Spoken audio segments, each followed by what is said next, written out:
امام نے تمام ائمہ میں امام علی بن موسیٰ رضا تھے کہ جنہیں پھر یہ موقع ملا کہ خاص الخاص اہتمام سے ذکر ابا عبداللہ الحسین کو برپا کیا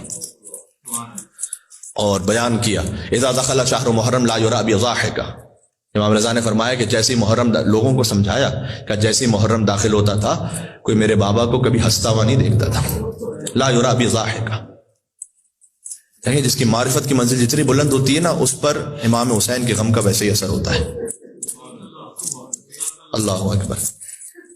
ہم جیسے کم معرفت ہوتے ہیں، حتیٰ محرم میں بھی مجلس کے بعد تقاضۂ بشریت جو ہے نا غالب آ جاتا ہے، پھر ایک دوسرے سے ہنسی مذاق کرنے لگتے ہیں، کبھی پارکنگ میں، کبھی نیاز پہ، کبھی ویسے ہی.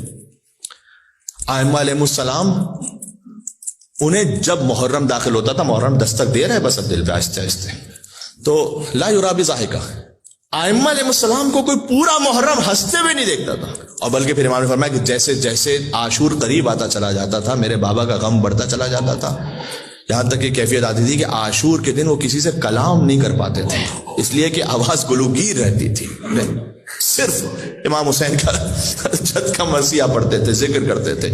یہ امام رضا علیہ السلام نے سمجھایا کہ دیکھو تمہیں ذکر امام حسین میں شرکت کیسے کرنی ہے، اس کے لیے اہتمام کیسے کرنا ہے. کبھی دیبل آ گئے تو دیبل کو محفل کے قریب بلایا اور قریب بلا کے کہا کہ انت مادحنا و ناصرنا، تم تو ہمارے مداح ہو، تم ہمارے ناصر ہو. یا اللہ، مجھے ماشاءاللہ سلام پڑھنے والے، کلام کہنے والے نظر آ رہے ہیں، شعرا بھی ہیں، سلام پڑھنے والے ہیں، مرثیہ پڑھنے والے ہیں. امام نے آپ کو ناصر کہا ہے، اپنا مددگار. تم ہمارے مداح ہو، تم ہمارے ناصر ہو، تم ہمارے مددگار ہو.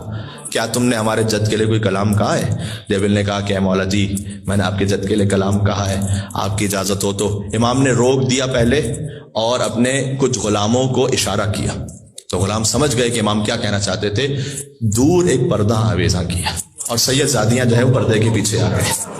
قربان میں آقا علی ابن موسیٰ، قربان میں آقا ابا عبداللہ الحسین علیہ السلام کے. میں ہاتھوں کو جوڑ کے مولا رضا علیہ السلام سے یہ عرض کرنا چاہوں گا، مولا آپ زہر دغا سے شہید کیے گئے، آپ مظلوم ہیں، لیکن کم از کم سید زادیوں کو پردے میں رونے کا موقع تو مل گیا.